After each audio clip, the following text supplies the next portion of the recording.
Hello everyone and welcome back to another Dawn of War 3 closed beta gameplay video. This time it will include my feedback, some of it good, some of it bad, on the state of the game as we saw on the closed beta last weekend, I think it was.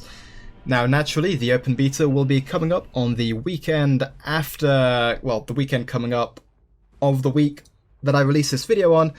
But regardless, giving some constructive feedback is always useful, no matter what profession you're in, and specifically in a industry where you do betas and pre-release kind of opportunities to experience the product. So yeah, here's going to be my feedback. If you don't want the feedback, feel free to mute, as there was a comment on my previous video where I just muted the video, and fair enough, if you don't want any chatter, then that is entirely your prerogative. But if you do, then we shall start off with what I found good and great about the closed beta of Dawn of War 3. So, first off, each race, each faction, the Orcs, the Eldar, and the Space Marines, they feel as they should. They have a really nice faction identity. So the Orcs, they're all about prospering whilst being in a fight. You can activate Warg Towers to kind of basically enrage all of your troops to get big buffs to them. You can also use scrap that you either generate after winning a fight or from your Warg Towers themselves to buff your troops to kind of cobble together some homemade extra armor or extra shooty dagger guns. Whatever you want, vehicles can do this as well, as can your hero elite units. And yeah, naturally they feel very orky. The Eldar as well.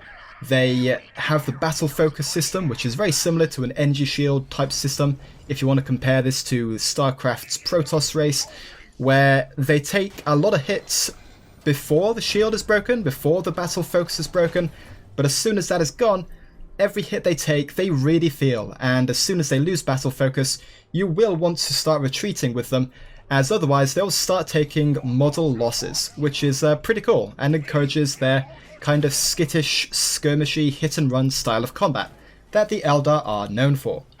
And the Space Marines, oh, the beloved defenders of the Imperium. They are blinded by faith and zealous crusadery notions of, you know, honor and things like that. They're basically super dudes in power armor in space, and they feel like that, they act like that, and they play like that. They can take a ton of hits, and yeah, basically they can do a lot of damage without dying, and that's pretty sick. So yeah, each of the races, their identity, it feels on point. Personally, I will probably be playing either the Eldar or the Orcs a lot on full release, with a smattering of Space Marines in between. But yeah, each of the races I don't have a problem playing as, because each of them feel pretty thematically accurate, which is always nice in a 40k game. So onwards with the show, the game also feels very fun every match that you play. Sure, losing in any game feels awful, but regardless in this game, from the early game where you will be carefully looking after your squads to make sure that you don't lose a squad entirely so you don't have to pay for them again, to the midpoint of a game or the late point of a game where you'll be calling in godly powerful elite units as well as massive late game tank units. All of it is very fun, from the early game to the mid game to the late game. There's a lot of flashy abilities, flashy effects, just cool units in general, and this is all carried even further by the 40k theme, which is pretty damn awesome to see once again in an RTS. So yeah, the game is thematically on point and fun. So that's a good start there. And graphically, as you will see, this is a slightly different graphics style to previous titles in the series. In Dawn of War 2, it was it's hard to describe. It was a very muted art style, I would say, and that's definitely something that Reddick has departed from to some degree with this game. But regardless, it still looks very good. Graphically, it's still very impressive. And more importantly, it looks good, but also plays even better. This is a very smooth game. It is not super demanding. Even in the late game 3v3, just massive, insanely hard to follow fights, where you've got elite units, titans, swarms of orc boys, and Eldar and Space Marines kind of battling it out in a massive playing field, you can still play the game a-okay fine, which is something that Dawn of War 2 definitely could not lay claim to. Dawn of War 2, in the late game, where bigger, flashier units were used and bigger, flashier abilities were used, the game would chug regardless of your system, which is not a good thing. That's just a sign of either, I don't know, just a poorly optimized engine, which is pretty horrific. Especially in an RTS, where you want to keep track of the smooth goings-on of your army, of your units, so you have the best chance of kind of commanding them the best way. So, compared to Dawn of War 2, this looks different, but performs infinitely better, so I think that's the most important thing. Graphically, in terms of the style, it's departed somewhat from its roots, but it's also pioneering in more sense than just the graphics, also in gameplay.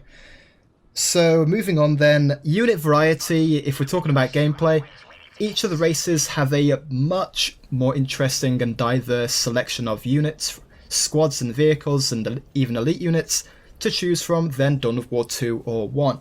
So, well, I can't really say for 1 because really they're very similar in that regard. They're two very similar games, Dawn of War 1 and Dawn of War 3 in terms of unit variety, but compared to Dawn of War 2, which was a smaller scale game to be sure, the unit variety on show for each of the races is definitely much improved.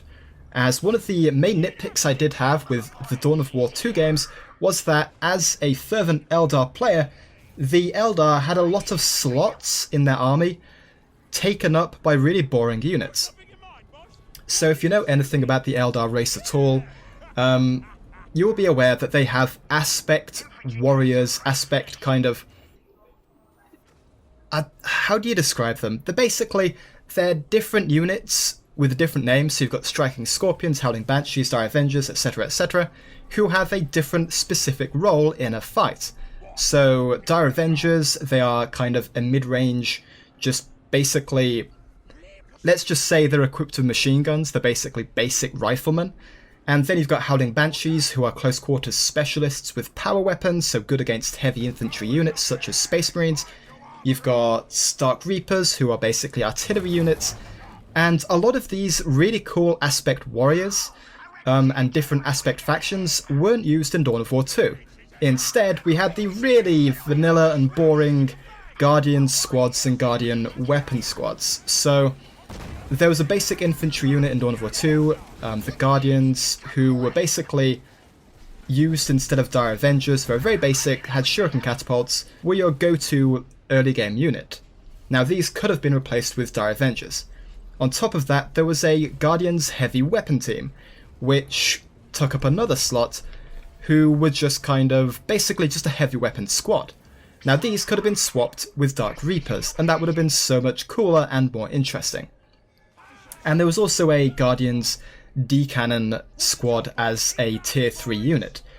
But basically all of these units could have been replaced with specific aspect warriors, and that would have been so much cooler. Admittedly, there was an elite mod implemented and designed for Dawn of War 2, specifically I think Retribution, you had to have Retribution to use it, which fixed a lot of these problems in terms of just unit diversity and interest. But regardless, the base game of Dawn of War 2 did not have that, and that really sucked, specifically for Eldar players. So compared to Dawn of War 2, in Dawn of War 3, the Eldar actually have lots of different aspects to choose from. Dark Reapers make a showing, so do Dire Avengers. There's talk of Striking Scorpions being an elite unit, I think. And many more besides, the usual Howling Banshees and all that good stuff. So I'm very glad to see that, and not only with Eldar, but the Orcs and Space Marines as well. We've got more vehicles, we've got these fast jet bikes and other racial equivalents between the races, more walkers, and even Titans represented in the elite unit system. So unit diversity is definitely on the up, and that is more than just fantastic. That's amazing. So that's really all I have to say that's good about the closed beta. I'm now going to move on to some improvements that I feel they could implement to just straight up improve the game. So first things first, this is a bit of a personal nitpick, but honestly for me the menus in the army painter screen, in the options menu screen for gameplay, audio, graphics, all of those kind of standard option screens, they look awful. They're not intuitive to traverse, to read, and it really does take some time just to kind of figure out where you need to look to change a certain setting, and that does suck. So not only in the options menu, but also when just starting to search for a multiplayer match, all of those menus I personally think look awful. But regardless, they're just about usable, but functionally and visually I do not find them nice. But yeah, that's a bit of a subjective criticism, but regardless, that is what it is. Moving on to something a bit more practical, there are a bunch of basic RTS features and even just basic game features that do need to be added to this game that weren't seen in the closed beta that I played. So first off, one thing that definitely needs to be added is the ability to add new units to pre-existing control groups. So this game, very similar to StarCraft 2 if you want that comparison, you really do need to use control groups to most effectively control your army, as you could have all of your melee units in one control group so that you can control those very quickly and tell them to get into the middle of a fight, and all of your ranged groups in another control group so that you can tell them to stay away from a melee fight. That seems like a pretty practical thing to do. But unfortunately, a very basic thing that you can't do is add a new unit that you just created from a building, or from, you know, the elite unit summoning system. You can't add that unit to a pre-existing control group. You've got to select all the old units in that control group, then select the new unit, and then remake the control group with that new unit selected at the time. Which is incredibly clunky, it's silly, it shouldn't really work that way, and quite frankly, every RTS that has released since StarCraft 2 has done a system that allows you to just actively manage your control groups. And Dawn of War 3 100% needs that, especially considering how much it is taking from StarCraft 2 in terms of basic functionality. So yeah, the ability to add a new unit to a pre-existing control group, that is one thing that 100% needs to be added. Another basic thing that needs to be added is the ability to surrender. Now, currently, or I should say, back when I was playing the closed beta, a few days ago, the only way to quit a match was to just straight up quit the game. Return to the main menu or return to desktop. However, this comes with the issue that when you do this, you gain literally 0 experience for playing that round, for playing that multiplayer match, which is definitely an unfair punishment, really. If you feel that you've lost a game, and you don't want to hang around and wait for your opponent to slowly work their way towards victory, which they will do if they're taking the game slowly and carefully, then you really do want the option to surrender. As in, actually surrender and get some smattering of experience and skulls and all that for surrendering instead of quitting. As at the moment, if you just quit a game, you lose, well, you gain nothing from that multiplayer match, which shouldn't be the case.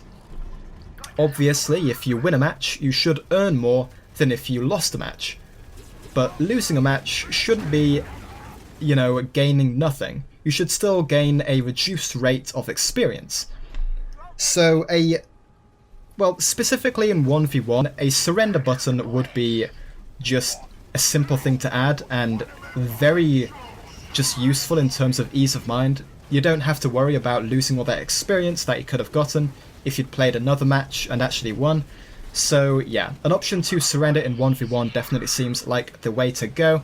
And in 2v2s and 3v3s, given that Relic is pushing 3v3 as the more competitive mode, or the mode they want to release more media on pre-release, an option to vote to surrender perhaps would be a better way to go about it.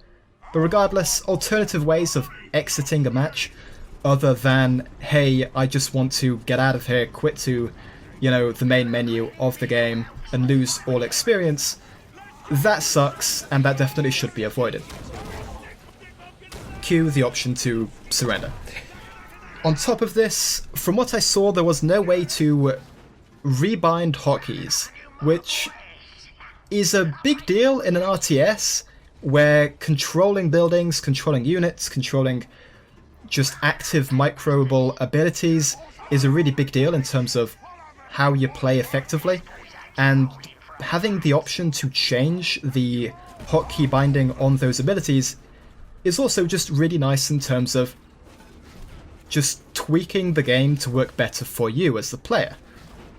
Now, this isn't especially a RTS-specific need. In any PC game at this point, it's expected that you have an extensive just hotkey rebinding system, because different people play in different ways. They don't want to use the same buttons that other people want to use to play the game. So yeah, there's really no reason for this. A way to rebind all the keys, that just seems really basic. Maybe I missed it when going through the menus that I've already admitted I don't like, but yeah, that's definitely a thing. If it's not in the closed beta that I played, then it needs to be in the full release. Just 100%. Okay, moving on from just basic practical features, general statistics of units and balance, there needs to be some tweaking here. So the first thing, if you play as a closed beta, that you will probably be thinking that I'm referring to is Gabriel Angelos, and elite units in general. So Gabriel Angelos seems to be a really big nitpick for the community who played the closed betas, simply because he's too good at everything that he does.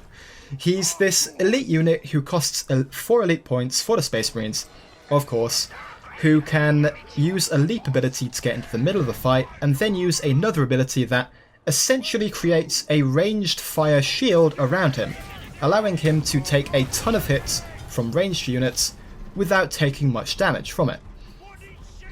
This means that he is a very safe elite unit who is very tanky, very disruptive, and when you add in his passive, which I believe after every so many hits he does a critical hit that knocks, models back, he also does a lot of damage. So he's basically great at everything and very low risk as an elite unit. So there are a bunch of ways to possibly fix him. You could increase his elite cost to 5 and then slightly buff his stats.